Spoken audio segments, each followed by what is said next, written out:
حضرت مجدد پاک صحابہ کرام علیہم رضوان کے بارے میں عقیدہ ہمارا کیا ہونا چاہیے، کس حد تک محبت ہو، منصب صحابیت کتنا اونچا ہے۔ حضرت مجدد پاک کہتے ہیں لا تعدل بالصحبت شیئا کائنا ما کان۔ مجدد پاک کہتے ہیں مکتوبات کے اندر، آپ فرماتے ہیں کہ کوئی منصب بھی، کوئی چیز بھی صحبت بالصحبتی یعنی منصب صحابیت جو ہے اس کا مقابلہ نہیں کر سکتے۔ مقابلہ کرنا تو دور کی بات، لا تعدل، کوئی منصب بھی نبوت کے بعد کوئی منصب بھی منصب صحابیت کے برابر نہیں ہو سکتا۔ جو اہل بیت اطہار ہیں صحابی ہونے کے ساتھ ساتھ انہیں ڈبل شرف حاصل ہے، وہ صحابی بھی ہیں، وہ اہل بیت اطہار میں سے بھی ہیں، لیکن وہ اہل بیت اطہار کے فرد سید کہ جو صحابی نہیں، جنہوں نے محبوب کو ظاہری حیات میں نہیں دیکھا، اگرچہ وہ اہل بیت اطہار کے فرد ہوں لیکن منصب صحابیت کے وہ بھی برابر نہیں ہے۔ یہ مجدد پاک کا نظریہ ہے، یعنی وہ آئمہ، وہ اہل بیت اطہار کے آئمہ کہ جو صحابی نہیں ہیں، اہل بیت اطہار کے فرد ہیں، منصب صحابیت کے برابر وہ بھی نہیں۔ فرماتے ہیں لا تعدل بالصحبت شیئا، کوئی چیز بھی نبوت کے بعد منصب صحابیت کی برابری کر ہی نہیں سکتی۔ اور فرماتے ہیں کوئی بھی ہو شرف صحابیت، فرماتے ہیں پھر نام لیے، فرمایا اگرچہ داتا صاحب تو داتا صاحب رہے، غوث پاک تو غوث پاک رہے، کہتے ہیں اگرچہ حضرت اویسے کرنی کیوں نہ ہو، وہ بھی کسی صحابی کے ہم پلہ نہیں ہو سکتے۔ اگرچہ حضرت عمر بن عبد العزیز کیوں نہ ہو، یہ تابعین میں تو آتے ہیں، تابعین کے سردار ہیں، لیکن چونکہ محبوب کو نہیں دیکھا اس لیے یہ کسی بھی صحابی کے مقام تک نہیں پہنچ سکتے، ویسے کرنی کیوں نہ ہو۔ بقیہ داتا صاحب اور پھر غوث پاک کا مقام تو بڑا نیچے ہے۔ فرماتے ہیں صحابی کا یہ منصب اتنا اونچا کیوں ہے؟ تو مجدد پاک کہتے ہیں صحابی کا ایمان شہودی ہے، شہودی ہے، اور یہ شہودی ایمان، یہ منصب بعد میں کسی کو بھی نہیں مل سکتا۔ یہ دروازہ ہمیشہ ہمیشہ کے لیے بند ہے کہ کسی کا ایمان بھی شہودی نہیں ہو سکتا۔ بقیہ جس کا ایمان بھی ہوگا وہ غیر شہودی تو ہوگا، لیکن صحابہ وہ ہیں جن کا ایمان شہودی ہے۔ کس طرح؟ فرماتے ہیں چار وجہ سے ایمان صحابہ کا شہودی ہے۔ پہلی وجہ ہے برؤیت رسول اللہ صلی اللہ علیہ وسلم، سب سے بڑی وجہ کہ جنہوں نے حالت بیداری میں نبی پاک کو دیکھا، ان کی صحبت کو اختیار کیا، جب محبوب کا وصال ہوا یہ دروازہ ہمیشہ کے لیے بند ہو گیا۔ اب کوئی خواب میں بھی دیکھے تو وہ صحابی نہیں بنے گا۔ صحابی کہا ہی اسے جاتا ہے جس نے محبوب کو ظاہری حیات میں دیکھا بھی ہو، ان کی صحبت کو اختیار کیا ہو۔ فرمایا یہ منصب اگر کسی کو حاصل ہے تو وہ جماعت صحابہ کو حاصل ہے، بعد میں کسی کو نہیں ملا، یہاں تک کہ ویسے کرنے کو بھی یہ منصب حاصل نہیں، برؤیت رسول اللہ۔ اور دوسرا فرمایا وحضور المالک، کہ جن کی موجودگی میں فرشتے آئیں، جبریل بھی جن کا خادم بن کے آئے جن کے ہوتے ہوئے، فرمایا وہ جماعت صحابہ ہے۔ صحابہ بھی بیٹھے ہوتے تھے، حضرت جبریل امی کبھی کسی دیہاتی کا اور کبھی حضرت دہیہ کلبی کی صورت اختیار کر کے صحابہ کے جرمٹ میں آ کے محبوب کے گھٹنوں کے ساتھ گھٹنے ملا کے بیٹھ جاتے۔ فرمایا جس جماعت نے جبریل کو دیکھا ہوا ہے، اگرچہ وہ صورت بدل کے آتے تھے، جبریل کا حاضر ہونا دیکھا ہوا ہے، فرمایا یہ منصب بھی صرف جماعت صحابہ کو ملا ہے۔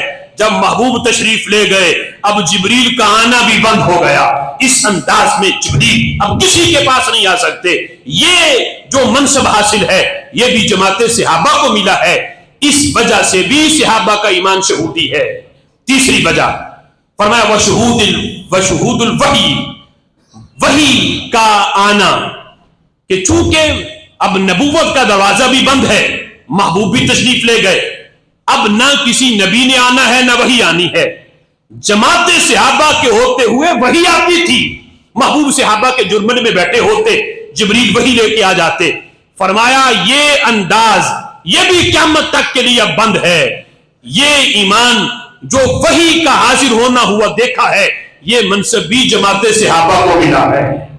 और चौथी वजह बयान करते हुए मुजद्दिद पाक कहते हैं व मुआयनतिल मुअज्जज़ात, जिन्होंने अपनी आंखों से डूबता सूरज निकलते देखा, जिन्होंने चांद के टुकड़े होते देखे, जिन्होंने दरख्तों को महबूब के पास आते देखा, पत्थरों को दुरूद व सलाम पढ़ते देखा और महबूब की उंगलियों से पानी के चश्मे जारी देखे, नदियां पंजाब रहमत की है जारी वाह वाह।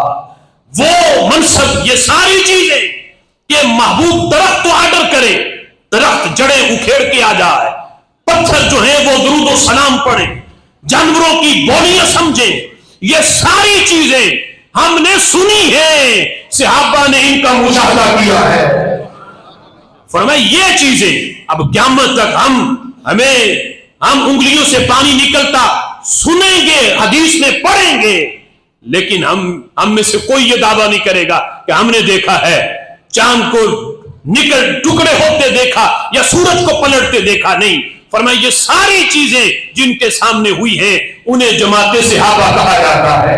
फरमाया ये चार चीजें हैं जिनकी वजह से सहाबा का ईमान शहूदी है, बाद वालों को इनमें से एक भी मुयस्सर नहीं।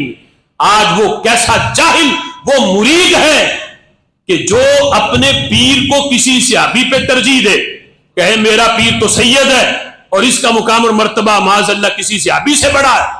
वो पीर भी जाहिल है जो ऐसे मुरीदों को रोकता नहीं, वो मुरीद भी जाहिल है, वो इस्लाम की अलिफ तक भी उन्होंने नहीं पढ़ी हुई, जिनका नजरिया ये है आज का सैयद किसी भी ऊंचे आस्थाने से क्यों ना ताल्लुक हो, वो किसी सहाबी के कदम से लगने वाली खाक की बराबरी भी नहीं कर सकता। ये वो जाहिल सैयद हैं जिन्होंने सिर्फ अपनी दुकानदारी चलाने के लिए अपने इस कार्ड को इस्तेमाल की करके आज वो सहाबा की शान में गुस्ताखियां कर रहे हैं। हम उन सदात को दो हाथों से सलाम करते हैं जो सैयद होकर भी वो अपने मनसब को निभा रहे हैं, वो किरदारे इमाम ज़ैनुल आबिदीन भी अदा कर रहे हैं और किरदारे इमाम बाकिर भी अदा कर रहे हैं। हम उन सदात को सलाम करते हैं। और आज कोई पीछे से भला वो गुज्जर हो और पैसे देके नकीबों को वो सैयद बन जाए और आज वो इस कार्ड को इस्तेमाल करके ये कहे कि मैं किसी सहाबी की शान में जो चाहूं भोंक दूं, चूंकि मैं सैयद हूं मुझे इख्तियार है कि मैं किसी की शान में भी बात कर सकता हूं।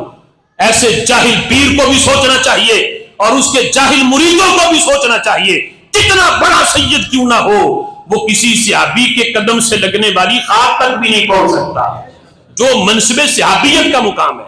अब ये चीजें हमने गढ़ी हुई नहीं, ये फिक्र रजा भी है, फिक्र मुजद्दिद अल-फ़िसानी भी है। लिहाजा एक बार फिर हम, चूंकि पहले लोग कम थे, एक बार फिर हम मुतालबा करते हैं। फैसलाबाद के अंदर चंद दिन पहले एक अब्बास नामी मलऊन ने मजमा आम के अंदर तीनों खुलफा को माज़अल्लाह काफिर कहा और उनकी शान में नाम लेके गुस्ताखी की और उनको नाम लेके काफिर कहा। और इस वक्त अगरचे पर्चा हो चुका, जेल में है, लेकिन हमारा मुतालबा है, हुकूमत वक्त से हमारा मुतालबा है कि ऐसे मलऊन को, मुर्तद को, काफिर को फांसी के फंदे पे लटकाया जाए। क्या आप सारे मेरे इस मुतालबे की हिमायत करते हैं कि गुस्ताखे सहाबा को फांसी के फंदे पे लटकाया जाए और चौक चौराहे में उसको फांसी दी जाए? क्या आप सारे इसकी हिमायत करते हैं? हर सहाबी ये नबी, हर सहाबी ये नबी, हर सहाबी ये नबी, नाराए तहकीक, नाराए तहकीक, नाराए तहकीक।